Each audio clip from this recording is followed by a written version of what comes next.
32 teams from 10 different states made their way to Huntsville this weekend for the inaugural Rock-It City Bonspiel. The Bonspiel, also known as a curling tournament, was hosted by the Rock-It City Curling Club this weekend. The club is a part of a bigger national curling organization in which they are able to host these types of tournaments. The Huntsville Fire Department even provided their pipe and drum band for the event, which was used to introduce the teams before the championship.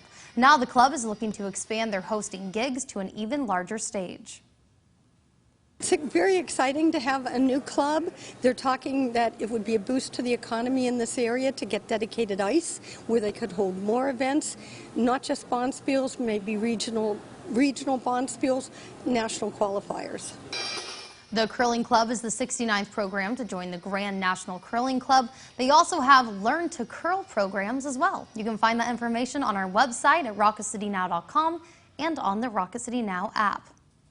But within this bonspiel was a deeper story. Kayla Carlisle found out that on the journey to becoming a club, the Rock-It City Curling Club found an extra bit of motivation, one that would continue surprising them as time went on. She joins us now from the Huntsville Iceplex with more. Kayla, where does this story start? Well, Connor, it all begins in North Carolina when a member of the Rock-It City Curling Club was on his way to pick up a stone fridge. Well, after picking up that fridge, he was given a parting gift. Little did he know that parting gift was going to change the way the curlers celebrated after every single match. They gave him this wooden curling stone. We were looking at it and we were wondering, what would we do with this wooden curling stone? We're like, are we going to, will it be our trophy or what, right? And as we're talking about it, we pick up the handle and we find out that it's actually a shot tray. Curlers like to party. So again, we're still trying to figure out what we're going to do with this thing, and we take off the tray, and inside is the name Brad Forrest.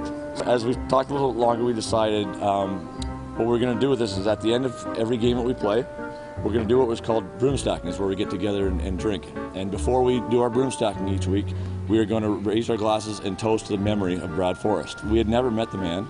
We just thought we're going to show up at a bonspiel one day and we're going to be toasting to Brad Forrest, and he's going to be there, and he'll be wondering what these people are doing. But the Rock-It City Curling Club never ran into Forrest when traveling for bonspiels, so they took to social media to find the man they've been toasting to for months. We actually, I guess we could say we Facebook stalked him. We found him, and some people started to talk to him over Facebook, and we actually have a bonspiel for just our club, and we named it the Brad Forrest Classic, of course, and he made us a trophy.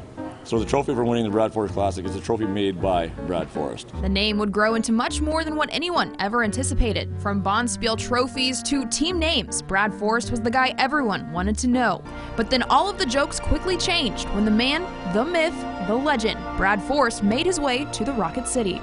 Lo and behold, this is our first bonspiel. It was really important to us, and Brad and his wife drove up with a team to play in our bonspiel. So it's really grown. It's cult-like. We embrace it, you know. It's been a fun run. Now, Shane did say that Brad and his wife were great sports about the entire story. Unfortunately, though, I wasn't able to catch up with Brad before he left. He had to leave early to head back home to Florida before Hurricane Dorian hit. Putting the Valley First live in Huntsville, I'm Kayla Carlisle, WZDX News.